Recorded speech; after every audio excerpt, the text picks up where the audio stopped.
My name is Bengisu Cagiltay, and in this talk, I'll be presenting our work focusing on exploring children's preferences for a homework companion robot.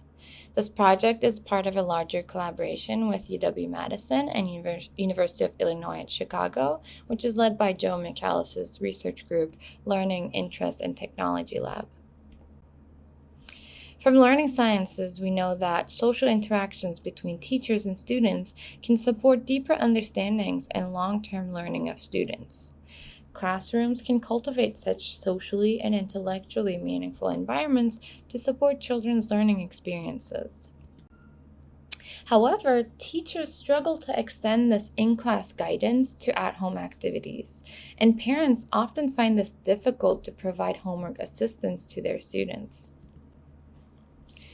So educational learning technologies can support this transition from an in-class to at-home learning. And robots, like other computerized learning systems, can quickly and effectively interact with students to provide additional support and guidance with homework. With this motivation in mind, this work focuses on the learning system called Pathwise, where teachers could create personalized learning resources for their students to be delivered at homes through a social robot. Our team's prior work explored teachers' preferences for designing this robot-augmented homework studio to create in-home interactions that are similar to classroom interactions. Using this tool, teachers prepared supportive learning prompts for students, and they tested them on a social robot. We found that teachers initially wrote formal and test-like prompts and questions. However, after using the robot, they adjusted their prompts to make more personal connections with students, and also teachers focused more on the tone of the comment rather than the robot's emotions. So to expand on these insights from teachers, we take an iterative next step focusing on the needs that students have for interactions with socially situated homework companion robots. We conduct a participatory design study over Zoom using a collaborative whiteboard application called Miro.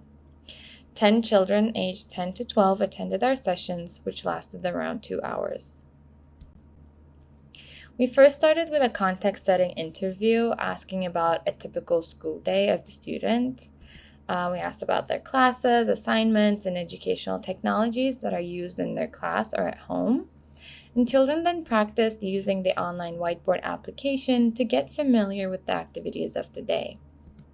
We then asked them to read through an assigned article and design comments that could support their homework experience, which they later augmented these comments with different robot expressions. And to wrap up the day, children showcased their design outputs to their parents for feedback in the show and tell activity. The screenshot shows the whiteboard interface we used in the design sessions. Children first read this article and wrote homework support comments for specific parts of the article. The prompt we gave to them was, imagine a comment or question that your teacher might ask to support your homework. Afterwards, they read comments that were written by a teacher from our prior work. They compared and discussed the comments with us. Then a Misty robot joined the Zoom call, which was controlled by a Wizard of Oz operator that was also on the call. And children were able to listen to their own and the teacher's comments through the robot, followed by design activities where they tried different robot expressions or changed the written comment over many iterations. We conducted a qualitative analysis on these design sessions, and we were able to identify themes around 2 key areas. Firstly, students perceived the robot's comments and emotions as an important learning resource. And secondly, children prefer the robot's role as a dedicated homework assistant for the home or a shared learning resource at school. We observed that children created comments that were similar to the comments created by teachers, even though they haven't seen the teacher's comments before. After revealing the teacher's comments, children realized that they shared many similarities in their language, goal, and sentiment. For example, one child expressed this by saying, "That's a good one. I feel like I had something similar for my second one." or saying, "That's definitely a question my teacher would ask," which is validating the relevance of the comments to their own school practices. Children also felt that these comments could help with them understanding the content and drive curiosity by saying that it's kind of cool that my teacher can leave comments, then it will get me thinking about what I learned. The robot's emotion expressions were important when providing homework support to students, and while we were testing different versions of the robot's expressions, for example, for this comment that's expressing excitement about future classroom activities, they would test how a calmer, more trustworthy emotion looks and sounds compared to a more animated and excited comment. So children valued seeing the emotions match what the robot is saying, and they put significant effort into finding the perfect fit for emotion and speech design by testing and changing the expressions associated with the comments. Overall, these emotional expressions were a key feature for understanding the robot. And some children said that it's a lot easier to understand the words when it has facial expressions. We saw that children associated certain expressions with different type of comments. For example, when writing comments that asked a question, that they might use this expression. Can you think about how long these would take to fossilize? This one is for learning a new word. What does fossilized mean? That's a new word. This one is for sharing interest. For example, You should wear old clothes because we're going to get dirty tomorrow to see fossils.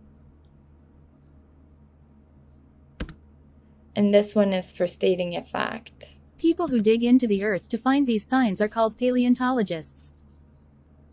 So children imagine the robot's role could go beyond just homework and support their emotional well-being through appropriate expressions. For example, one child imagined that a soft smile and reassuring speech could relieve their anxiety around homework and make them feel better. It could cheer them up after a tough day through different expressions, or it could excite them about starting their assignment and sustaining their engagement through an enjoyable experience. When it comes to the perceived role of the robot, most of the children imagined the robot to provide companionship to them, since their teachers and classmates aren't there at home when they're doing their homework. The robot could also create a sense of companionship, as if they are working on the homework with a peer. And some children emphasize that the robot should be dedicated to them as a personalized agent that's programmed for the child and that's always ready to help with homework. Some children prefer the robot to be a shared learning resource at their school. For example, a child attending a Montessori-style school shared that they normally wouldn't get take-home assignments on a typical school day, but they would have schoolwork to complete each day in class. So they thought the robot could be used as an in-class resource. This child later elaborated that when their teachers are busy, the students could refer to this robot as a resource in the classroom. They imagined that the robot could lift the weight off teachers and also support their learning individually or in group settings. Parents also shared their perspective on the robot's comments, emotions, and the role in the home during our show and tell activity. We found that parents didn't have strong opinions about the robot's emotions, but they still felt that the expressions could encourage children to start homework, pay more attention, or their child could be more willing to answer questions from a robot compared to just reading on a sheet of paper. And related to having robots in the home, parents mainly didn't want the robot to be a burden on them. They wished that if they were busy, the robot would support parental practices of motivating their children. Thus, it could relieve some stress off parents, and they imagined the robot as a different technology than other screen-based devices, and thus they would implement different rules in their homes. So we discussed two key design implications extending from these findings related to conflicting design priorities and how to support the needs of students, parents, and teachers for having the robot in the home or in school. We found that students focus more on how they want to hear the comments, while teachers focus more on what they want the students to hear. And the students prioritize this perfect fit of robot emotions and speech. Looking into the needs of students, parents, and teachers, we should ask questions such as, how can the robot be shared in formal learning settings to support students in groups, and whether the robot can provide family-centered homework experiences without being a burden on parents, but also without replacing the role of parents in the home. As for recommendations, we should support educators with structural guidance and the necessary tools to support the design of emotionally expressive homework companion robots. We should also design flexible interactions that can afford in-class collaboration, in-home companionship, and opportunities for parent-child collaboration and connections with the robot. Our future work will focus on continuing this iterative interviews and design sessions for teachers, students, and families, but that's a topic for another day. This wraps up my presentation. Thank you for listening, and please feel free to ask me any questions.